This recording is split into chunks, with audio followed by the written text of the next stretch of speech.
All right. So Surah Humaza has to talk. It has to do with people who backbite. It's talking about the warnings of backbiters, right? And like I said, not somebody that jumps on your back, like how Rumesa and told us nicely about people who discuss things behind or say things behind another person's back without them knowing. Okay, so Bismillahir Rahmanir Rahim. Sorry, at the top here it says Suratul Humaza Makkiyah. So it was revealed in Makkah, right? And then talks about, we begin with Allah's name, Ar-Rahman Ar-Rahim. Now it says Wail. Now here's, you know how I talked about Qul. When you hear Qul, it's an order. Whenever you hear Wail, right? It's like warning, right? Take note, danger, right? That's what it's like. It's trying to bring your attention. Allah is telling you, that danger, warning to every person who slanders and backbites. Okay, slanders and backbites. Alladhi jama'a mala wa addada, as well as that person who collects money and starts counting his money, right? يَحْسَبُ أَنَّ مَا لَهُ أَخْلَدَ, he thinks that his money is going to make him last forever, right? It's kind of the same thing like in Surah Lahab. Abu Lahab, he thought that he's going to use his money to help him on the day of Qiyamah. Kalla, never, right? That's another one you'll hear. Kalla layumbadhanna fil hutama. And Allah subhanahu wa ta'ala says he will be thrown into the hutama. And yesterday we talked about the crusher. The crusher is Jahannam. So Allah is even going to teach us right here. Wama adraka mal hutama. And what is the crusher? Imagine that's actually the name that's given for it in the Quran, right? Narullahil muqada. It is a fire that is kindled by Allah. And imagine, I told you how hot the sun is, and there's nothing on this earth, right, or in this universe that is as hot as Jahannam, and the sun is that hot. Allati tattaliu alal afida, right, which mounts to the hearts. Innaha alayhim mu'sada, right, fi amadim mumaddada, and it in the hellfire will be closed over upon them. Okay, so now a few things were discussed here. Okay, the surah discusses backbiting. Okay, now backbiting is when you, I'm going to explain, actually I'll give you the definition, but backbiting is when you say something without the person knowing, right? Then it talks about humaza as well, the slander. A slander is someone that makes up stories, right? They lie, or they say something to your face. They say something rude, or they swear at you. That could also be a slander. Then it talks about this person also who's in trouble. Alladhi jama'a mala wa addada.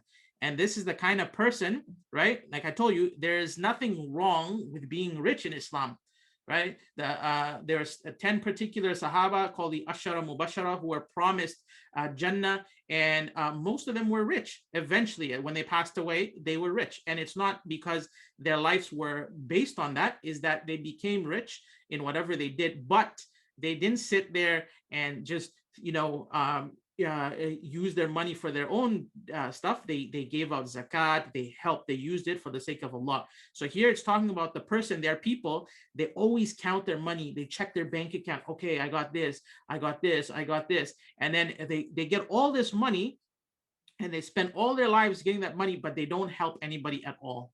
Right? So this money was actually going to take them to Jahannam. So this, a lot of times people think that, oh yeah, he's so blessed, he's rich. That's not true. You can actually be cursed and rich. Okay? You can be cursed and rich. So money is actually a test. If a person gets a lot of money, it's actually a test for them, because the test is to see, are they going to use this money for good or for bad? Okay, so that is the thing with money. Now, in terms of these sins, backbiting and slandering, they are very easy to avoid in some ways, right? But they have great punishment. They're easy to avoid because it's not like it's tempting to do, but it's a bit difficult because everybody does it. Like everybody, right? They come like, oh, did you see that person? Oh, I hate the way she does this. Oh, that guy there, he's so this and this and this. And sometimes people get sneaky even, right? They'll be like, you know how he is, right? So they don't actually say it, but they're actually implying it, or they want you to talk about it, and then they're just like trying to get you to start the conversation, and then they will sneak in and start talking. And you know what? Believe it or not, if a person does this, it's a very big sin, okay? And a lot of people, even adults, are very guilty of this. But what happens is when they get together, right, they start talking about this person and that person, right? And it becomes like a habit. And this is a habit that can take you straight to Jahannam, right? Allah subhanahu wa ta'ala save us. All right, let's go on.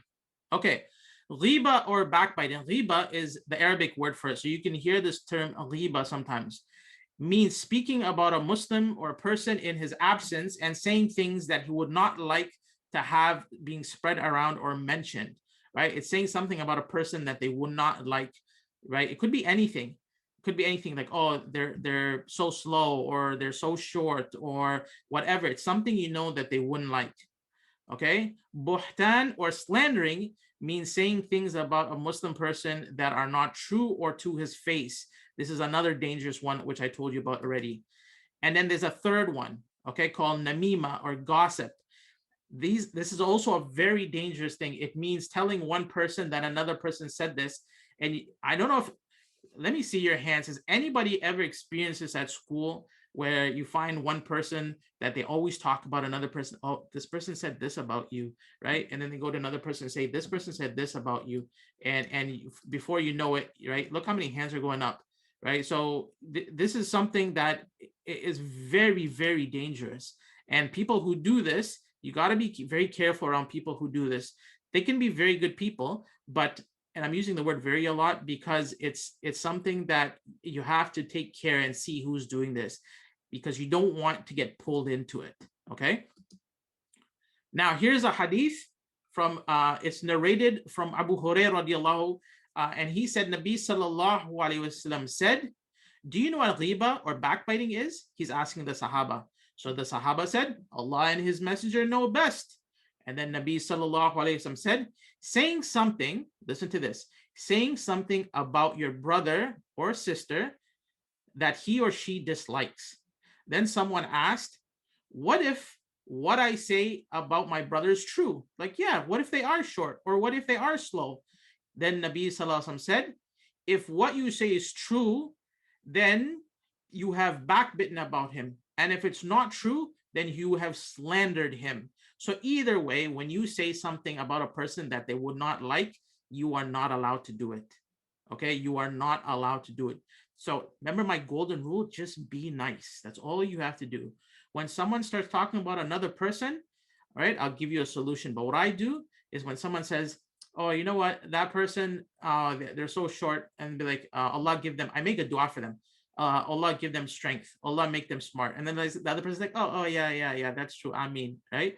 Or you see, because they don't want you to say something nice. You know what they want? They want you to feed into that monster. Oh yeah, oh totally. Oh, I agree, right? And I'm telling you, this is a habit. It is a habit. People, when they start doing it, and okay, I'll be honest. How do I know it's a habit? Because at one point when I was younger, I used to hang around a group of people where this was very common, and I found myself doing it.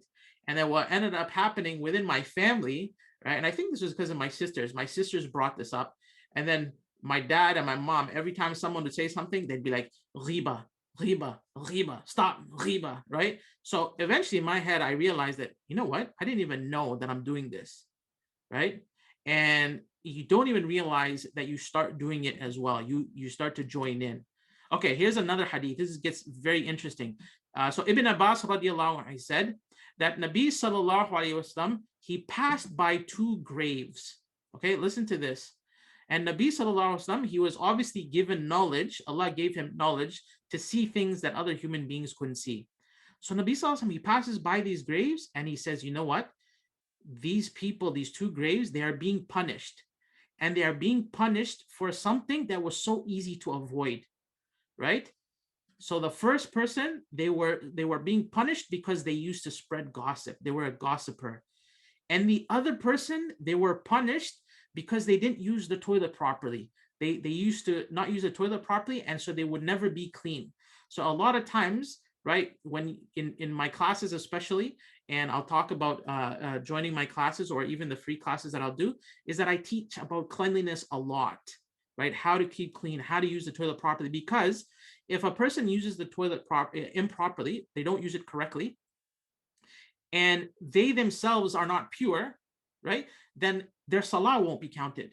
So imagine a person goes maybe 50 years of not knowing how to use the toilet properly, but they do salah for 50 years, but they never knew that their wudu was not correct, and therefore their salah was not correct. So these two things. Then Nabi Sallallahu Alaihi Wasallam asked somebody for a green branch, and he split the branch in two, and he planted a piece of the branch in each grave and said, may their torment, right, may their torment be reduced, so as long as these two do not dry out. So this is why sometimes you'll find people, they plant things on top of a grave, because there's hadiths where when there's certain things on the grave, although we're not supposed to build on top of a grave, but this is with fresh plants, and you'll see people do this. Okay, so very easy things to deal with, but if you do them, they can be very dangerous. All right, 6 minutes left. Now, what happens if you backbite or you say something about a person? What do you do? So this is very difficult, okay? But you have to do this. If you say something mean about somebody, even if it's your own sister, your own cousin, and they found out, say you said, oh, I thought her dress is ugly, okay? And she finds out, you have to go and apologize. You have to go ask her to forgive you, or you have to ask him to forgive you, because this is something Allah will not forgive you until you ask that person. And if you don't ask them, on the day of judgment, they can take your good deeds. Okay?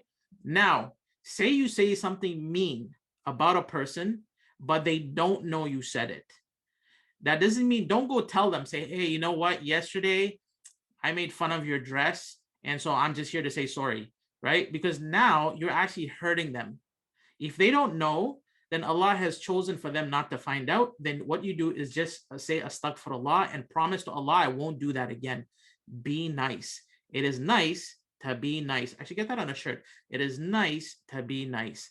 Okay? So this is very, very important. Now, in what situations are we allowed to make ghiba or backbiting? There are 6 possible situations where you are allowed to discuss things about a person which they may not want you to discuss. The first situation, if there is a fight, or if there is some kind of situation where 2 people are not getting along, and then they go to a judge, or they go to the principal, or they go to the dad, right, or their mom, or whatever it is, an authority, then you're allowed to say, you know what, this person did this and this and this. Or if they call you in a room separately and say, what happened, you're allowed to say, this person did this and this person did that, and they're always doing this. That is a situation when you're allowed, when you're trying to resolve a situation between 2 people. Okay. Number 2, seeking help to change evil and bring the sinner back to the right path. So he may say to the one he hopes is able to do something, so and so is doing such and such. Okay, so here it's like, say you come to your mom, right, and you say, Mom, I gotta tell you something. My brother, he's been really mean to people at school, right? So can you please talk to him? So now what you're doing is, again, you're going to an authority and you're telling them that, look, I want to help this person. They're doing some haram things and you can help them, Mom. So can you please tell my brother, right? Don't go to your brother and try and deal with him directly. You go to your mom or dad and they'll deal with that person, right? But this is out of a good intention. You're trying to help this person. Okay, so seeking advice or a fatwa, right? By saying to a mufti. So again, all these 3 things, you notice something, right? You're always going to a higher authority and you're trying to tell them a situation and they're trying to help you solve a problem. The first situation was with like a judge, right? The second situation with somebody to help them with their deen life. And the third situation is to get a ruling. So say, for example, there was a fight between 2 family members over money, right? And they had to go to a scholar and they had to talk to the scholar and tell the scholar that this is all, they have to say all that happened to get a solution. So then you're allowed to talk behind that person's back. Okay, so that's number 3. This is a big one. Warning the Muslims of someone's evil.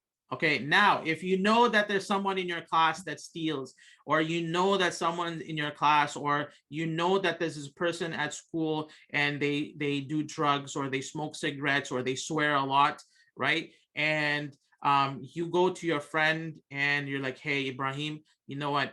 That person that you're hanging out with, they do a lot of these things. And so please, I'm trying to warn you that this is the situation, so you can see it for yourself, right? And if you see these things, try. Now this is a difficult one because you have to be sincere, right? You're not, your intention here is not trying to cause harm, you're trying to warn a person, right? So if someone, for example, 1 minute, no, oh wait, 1 minute, all right, let's just take a few more minutes so I can finish this, 2 more, all right, and I'll try and make it quick. All right, so here you're trying to warn to make sure that this person doesn't affect other people. Okay, let's go to number 5 so we can wrap it up. Now here's this one here, this one I do, right? When I see someone, they come on TikTok or they come on Facebook and they start spreading things that aren't true about Islam, I will come out and I will say stuff about them, because I'm also, again, warning. I will say, well, I'll tell the person first, hey, you know what? Take that stuff down. Don't start saying these things about Islam. This is incorrect, right? Because they are going to try and make a problem. Someone said fitna. I couldn't remember who that was exactly. They're making a problem for other people. So then I will even tell others that, hey, watch out for those people. They say that they're trying to collect money, but they're actually stealing your money. Watch out for those people. They say their food is halal, but their food is actually haram. So this also is for that kind of situation. Last one, right? For identification and marriage, right? So say it's a common thing that there's a person, you have to describe them, right? So say your teacher asks you, someone hit another person, and your teacher asks you, how does the person look? And you say, well, he was really tall, or maybe the person, he, you know, he was he had a hair a certain way, or his eyes were like this. And so you're just describing to help out. The other thing is with marriage. And this one I know, ew, all the kids, whenever I say marriage, they go, ew, right? But with marriage, if someone ever comes to you and says, hey, my daughter wants to marry this person, right? Can you tell me about this person? So don't think to yourself, oh, I can't speak bad about them, so let me tell them all the good things.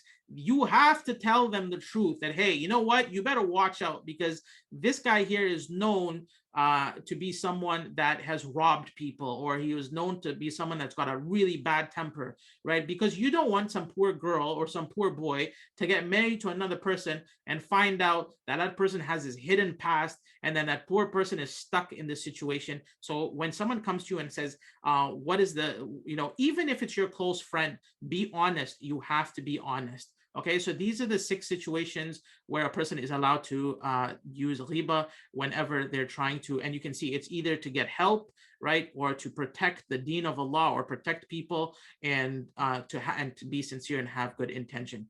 All right, jazakallah khair. Tomorrow I am going to share with you our game plan for Eid Day, what time I'm going to do the talk, and I'm going to ask you guys tomorrow who's interested in reading Nafil Salah at home, so I can explain it to you as well. Because of your high pressure, I have opened up a Facebook page, and I had an old YouTube page I've opened up. I'll give you the address, and inshallah, eventually I'm going to start putting my videos on because you guys keep requesting that. So jazakallah khair. I hope everybody has a great night, and please remember us in your du'as. Salam.